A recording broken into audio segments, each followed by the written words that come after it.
नमस्कार दोस्तों, स्वागत है आप सभी का मेरे इस आज के भौतिक भूगोल की क्लास में। आज हम भौतिक भूगोल के दोस्तों 25 महत्वपूर्ण प्रश्नों को लेके आए हैं, जो कि आप किसी भी अगर गवर्नमेंट एग्ज़ाम की तैयारी कर रहे हैं तो यह वीडियो आपके लिए काफ़ी कारगर साबित होने वाली है।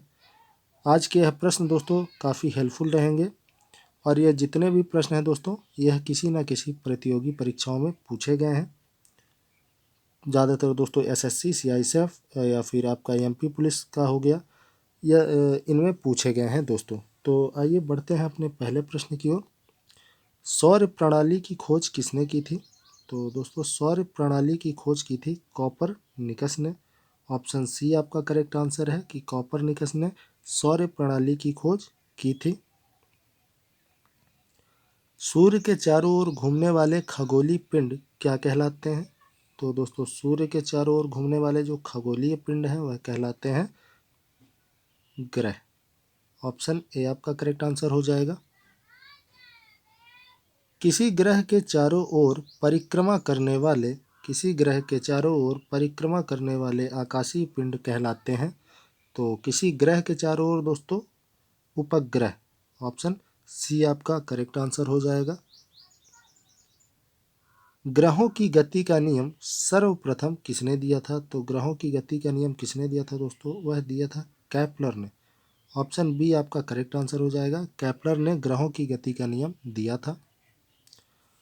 सौरमंडल में कितने ग्रह हैं? तो सौरमंडल में ग्रहों की संख्या दोस्तों 8 हो जाती है। करेक्ट आंसर आपका ऑप्शन डी होगा। प्लूटो को 2006 में ग्रहों की श्रेणी से हटा दिया गया था। कब? तो 2006 में ग्रहों की श्रेणी से प्लूटो को हटा दिया गया था, इसलिए अब 8 ग्रह बचे हैं, पहले 9 ग्रह हुआ करते थे। निम्न में से कौन सौरमंडल का भाग नहीं है? तो सौरमंडल का भाग नहीं है दोस्तों निहारिकाएं। ऑप्शन डी आपका करेक्ट आंसर हो जाएगा कि निहारिकाएं सौरमंडल का भाग नहीं है। अंतरिक्ष में कुल कितने तारामंडल हैं? तो अंतरिक्ष में दोस्तों कुल तारामंडलों की संख्या अनुमानित 89 है। बढ़ते हैं आज के अगले प्रश्न की ओर। निक्स ओलंपिया पर्वत किस ग्रह पर स्थित है? तो निक्स ओलंपिया पर्वत किस ग्रह पर स्थित है दोस्तों? यह मंगल ग्रह पर स्थित है। यह पर्वत काफी विशालकाय पर्वत है। पार्थिव ग्रहों की संख्या कितनी है? तो दोस्तों जो पार्थिव ग्रह हैं, पार्थिव ग्रहों की संख्या 4 है। पार्थिव ग्रहों से तात्पर्य दोस्तों ऐसे ग्रह जिन ग्रहों पर भूमि उपस्थित है, जिन ग्रहों की अपनी भूमि है, अपनी सतह है, उन्हें हम पार्थिव ग्रह कहते हैं। निम्नलिखित में से कौन एक पार्थिव ग्रह नहीं है? तो जिसकी अपनी भूमि नहीं है, अपनी सतह नहीं है, वह शनि है। शनि ग्रह जो है इस पे अपनी भूमि नहीं है, इसकी अपनी भूमि नहीं है दोस्तों। बाकी बुध, शुक्र, मंगल और एक अपनी पृथ्वी, यह 4 जो है दोस्तों, यह क्या है? यह है पार्थिव ग्रह। यह 4 पार्थिव ग्रह हैं। तो याद रखिएगा दोस्तों, इन इम्पॉर्टेंट फैक्ट है यह। बढ़ते हैं अपने 11वें प्रश्न की ओर। सौरमंडल का जन्मदाता किसे कहा गया है? तो दोस्तों सौरमंडल का जन्मदाता सूर्य को कहा गया है। ऑप्शन ए करेक्ट आंसर हो जाएगा। ब्रह्मांड में विस्फोटीय तारा कहलाती है। तो विस्फोटीय तारा ब्रह्मांड में दोस्तों कौन कहलाती है? तो यह उल्का, जो उल्काएं होती हैं, यह विस्फोटीय तारा भी कहलाती हैं। वीडियो में आगे बढ़ने से पहले मैं आप सभी से निवेदन करना चाहूँगा कि अगर आपने अभी तक हमारे चैनल को सब्सक्राइब नहीं किया है दोस्तों, तो ज़रूर सब्सक्राइब कर लें। हम आपके लिए टॉपिक वाइज डेली प्रश्न उपलब्ध कराते रहेंगे। और दोस्तों अपने दोस्तों तक भी ज़रूर शेयर कर दें, ताकि वह भी अपनी जानकारी को जांच सकें। तो आज का हमारा 13वां प्रश्न है। पृथ्वी सूर्य का चक्कर लगाती है, सर्वप्रथम किस वैज्ञानिक ने बताया था? तो यह बताया था सर्वप्रथम कॉपरनिकस ने। ऑप्शन सी आपका करेक्ट आंसर हो जाएगा। निम्नलिखित में से कौन सा ग्रह नहीं है जिसे प्राचीन भारतीय ग्रह मानते थे?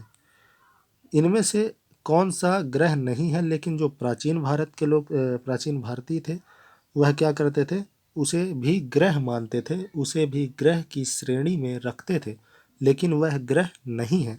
वह है दोस्तों सूर्य। सूर्य क्या है, यह एक तारा है। सूर्य क्या है दोस्तों, एक तारा है। तो ऑप्शन डी आपका करेक्ट आंसर हो जाएगा। सूर्य के संगठन में सहायक गैसें हैं, तो सूर्य में कौन कौन सी गैसें हैं दोस्तों, सूर्य के संगठन में हाइड्रोजन और हीलियम। ऑप्शन डी आपका करेक्ट आंसर हो जाएगा, हाइड्रोजन प्लस हीलियम गैस है। सूर्य के मध्य भाग को क्या कहा जाता है, तो सूर्य का जो मध्य भाग है उसे क्या कहा जाता है हिंदी में दोस्तों, प्रकाश मंडल कहा जाता है। इसलिए आपका ऑप्शन बी करेक्ट आंसर हो जाएगा। सूर्य के ऊपर के भाग को क्या कहा जाता है, तो सूर्य के ऊपर के भाग को वर्णमंडल कहा जाता है दोस्तों। ऑप्शन सी आपका करेक्ट आंसर हो जाएगा। नॉर्वे में अर्धरात्रि के समय सूर्य कब दिखाई देता है, तो नॉर्वे में दोस्तों अर्धरात्रि के समय या कहें मध्य रात्रि के समय सूर्य कब दिखाई देता है, तो यह 21 जून को दिखाई देता है। ऑप्शन सी आपका करेक्ट आंसर हो जाएगा। मध्य रात्रि का सूर्य किस क्षेत्र में दिखाई देता है, तो मध्य रात्रि का जो सूर्य है दोस्तों यह आर्कटिक क्षेत्रों में दिखाई देता है। ऑप्शन सी आपका करेक्ट आंसर हो जाएगा। सूर्य के रासायनिक मिश्रण में हाइड्रोजन कितना % होता है, तो सूर्य के रासायनिक मिश्रण में अभी आपने थोड़ी देर पहले देखा था कि सूर्य के का जो निर्माण हुआ है वह हाइड्रोजन हीलियम, ज़्यादातर हाइड्रोजन हीलियम गैसों से ही हुआ है। तो उसमें जो हाइड्रोजन का प्रतिशत है दोस्तों वह कितना % है, तो वह 71% हाइड्रोजन का प्रतिशत है। निम्नलिखित में से कौन एक तारा है, निम्नलिखित में से कौन सा एक तारा है, तो दोस्तों जो सूर्य है वह एक तारा है। यह चंद्रमा उपग्रह है दोस्तों, किसका उपग्रह है, पृथ्वी का उपग्रह है चंद्रमा।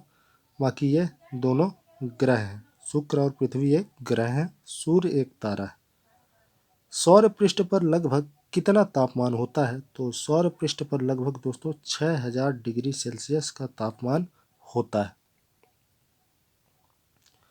सूर्य का प्रकाश धरती तक पहुंचने में कितना समय लेता है, तो दोस्तों आपको ज़्यादातर 8 मिनट 20 सेकंड ही मिलेगा, लेकिन कहीं कहीं पे आपको 8 मिनट 16 सेकंड भी देखने को मिल सकता है।